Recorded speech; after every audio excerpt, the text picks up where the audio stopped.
c'est Victoria. Bonjour à tous. Je vais vous tirer un oracle pour la journée. Voilà, je crois que c'est bon. Alors, oh, bizarre. Ces cartes, elles collent, elles sont très belles. Alors, elles sont tellement épaisses, ou je ne sais pas si c'est le revêtement qui est très brillant, qui colle, c'est un peu désagréable. Donc,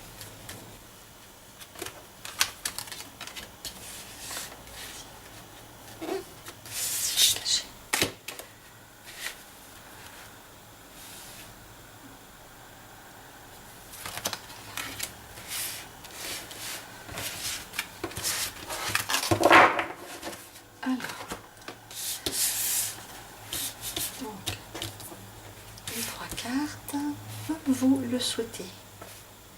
Et je choisis. Voilà, je vais mettre un petit clarimère, peut-être le cœur, et la sélénite. Très belle sélénite, très apaisante, très féminine, côté féminin.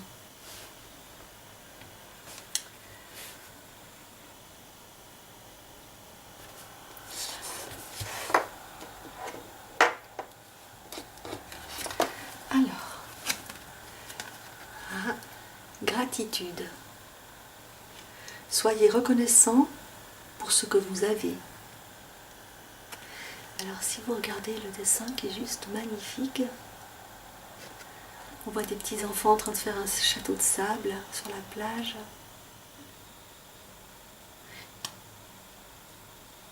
Le thème c'est vraiment l'eau, avec des plumes de paon, des coquillages, avec... Ah oui. Vous voyez, il y a comme un petit monde à l'intérieur d'une construction de coquillages, avec ce chariot, avec ce personnage, oups, non c'est là, ce personnage qui dirige ce chariot avec toute cette lumière à l'intérieur des mains. C'est vraiment de toute beauté. Je serais bien curieuse de voir ce genre d'œuvre en grandeur nature, enfin à l'échelle 1. Soyez reconnaissant pour ce que vous avez. Le message 1. Oui.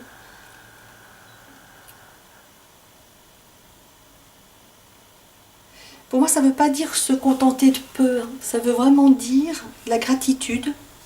Moi, je vous encourage à, si vous le faites, moi je pense que c'est une très bonne idée, parce que vous pouvez vous relire après, c'est de faire un carnet, ou même dans votre agenda, de marquer des gratitudes, peut-être une fois par jour, de choses simples, de quelque chose que vous avez vu, que vous avez fait, que vous avez dit, qu'on vous a dit, que vous êtes arrivé, que vous avez réussi à obtenir, de gratitude envers l'univers. C'est très très beau comme carte. Mais la carte est très inspirante aussi par rapport à tous ces trésors dont on n'a pas forcément conscience. Ce que vous avez, j'avais fait un tirage avec chérissez, je crois que c'était chérissez les moments, les souvenirs. Ça rejoint un petit peu pour moi ça. C'est-à-dire, vous voyez, il y a des enfants en train de faire un château, c'est aussi ça, c'est des moments partagés, des moments de repos, des moments... c'est pas forcément matériel ce que vous avez, d'accord? Vous pouvez dire, mais moi j'ai rien, j'ai pas de rond, j'ai rien chez moi, c'est vide. Mais peut-être que vous avez autre chose, vous voyez, qui remplit votre vie. Donc, soyez reconnaissant pour ce que vous avez. La gratitude vous aide à vivre en paix, avec amour et avec joie. Être reconnaissant pour l'abondance que vous avez reçue est la meilleure assurance que d'autres bonnes choses vont continuer d'abonder. Les personnes reconnaissantes sont plus heureuses, moins stressées et plus satisfaites de leur vie. Apprenez à créer de l'abondance dans tous les aspects de votre vie. D'abord, vous devez demander ce que vous aimeriez recevoir ou changer dans votre vie. Croyez que c'est possible, puis laissez les choses se produire. Soyez prêts à recevoir. Remerciez Dieu, les anges et l'univers. La gratitude est un puissant processus pour changer votre énergie et attirer davantage ce que vous désirez dans votre vie. Mantra. Alors un mantra, c'est quelque chose qu'on répète, n'est-ce pas? C'est comme une affirmation positive, c'est quelque chose comme ça qu'on répète pendant la journée ou pendant une méditation ou simplement en se brossant les dents, comme vous voulez.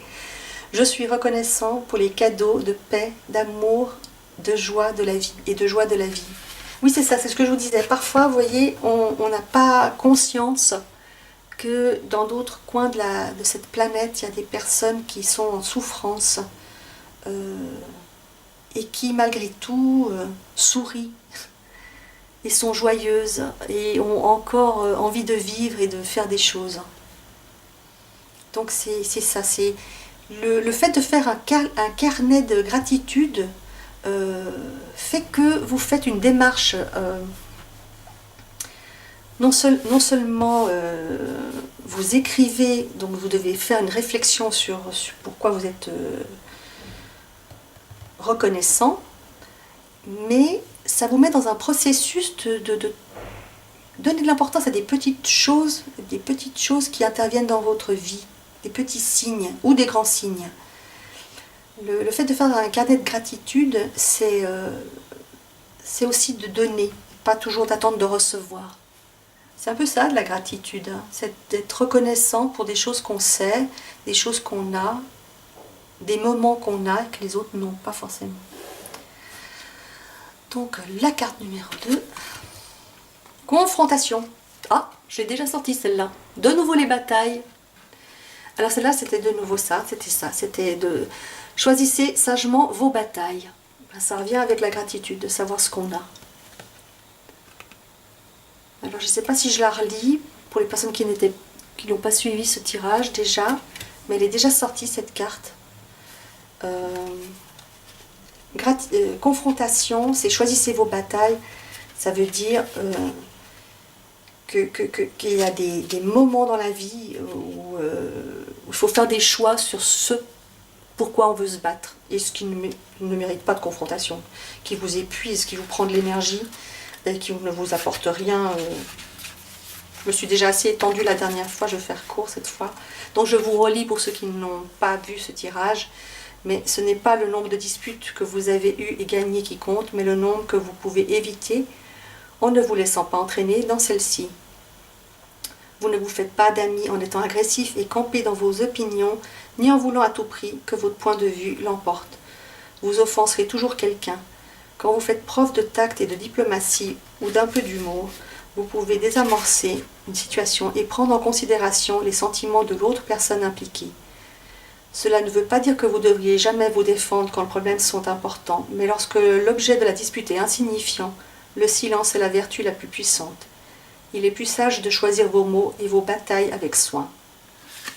Voilà. Le mantra, c'est je défends ce que je crois et je choisis sagement mes batailles. Donc, on ne va pas s'étendre de nouveau dessus parce que je crois que j'avais fait un peu long la dernière fois. Alors, on va prendre la dernière carte. Et c'est vacances.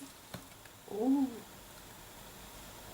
Vacances. Prenez du temps pour la détente et l'aventure. Sur un tapis volant, accompagné d'oiseaux qui volent autour, de couchers de soleil, de papillons, de nature, de paysages merveilleux. Des vacances. Alors ça peut être les vacances chez soi aussi. Hein. On n'est pas obligé de partir loin parfois. Si on n'a pas les moyens financiers, les vacances, c'est prendre du temps pour soi. C'est tirer la prise sur justement ces confrontations qui sont complètement désuètes et inutiles et qui n'amènent rien, en tout cas qui n'apportent pas quelque chose de réconfortant ou de la joie ou quelque chose de constructif hein, et de bienveillant. Et voilà, tirer la prise, passer à autre chose, faire des choses qui vous plaisent, couplé avec la gratitude, de prendre du temps, de la détente, de l'aventure. Vous pouvez trouver l'aventure au coin de la rue. Ça fait un peu cliché de dire ça, mais c'est tellement vrai. Parfois on va au bout du monde pour rencontrer sa voisine. Ça m'est arrivé sur une terrasse en Grèce. Donc voilà, des vacances. Alors qu'est-ce qu'ils nous disent par rapport aux vacances dans cette carte? Vous méritez de vous reposer, d'avoir du temps pour dormir de longues heures, de vous faire masser, de vous faire bronzer et de jouer dans la neige. La neige, s'il y en a, de la neige. Ou de vous rouler dans l'herbe. Ou de rien faire. C'est bien de rien faire aussi. Revitalisez et nourrissez votre esprit, votre corps et votre âme avec beaucoup de repos et des plaisirs simples. Alors il y a quelqu'un, une fois il m'a dit, oui, il faut faire des SMS. Alors les SMS, du sommeil, des massages et du soleil. Donc, je vous recommande les SMS dans ce style-là. Donc, explorez l'univers car il est rempli d'émerveillement, de joie et de magie. Vous pourriez aller en vacances avec votre famille, faire une courte escapade ou faire un voyage en amoureux. Il est important de vous rappeler les souvenirs éternels et les liens que vous créez. Oui, c'est important de créer des souvenirs.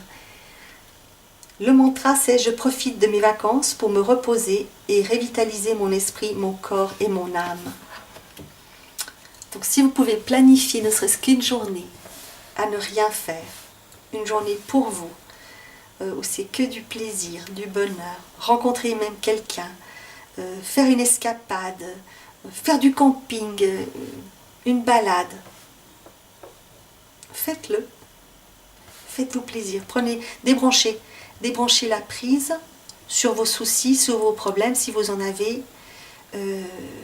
C'est aussi ça, prendre des vacances de l'âme, des vacances de l'esprit, et se ressourcer avec des choses qui vous font du bien, des choses et des personnes qui vous font du bien. De l'inspiration, de la gratitude, des batailles, choisissez-les avec soin, et du repos pour votre esprit. Je vous remercie de m'avoir écouté. Des bisous. À demain.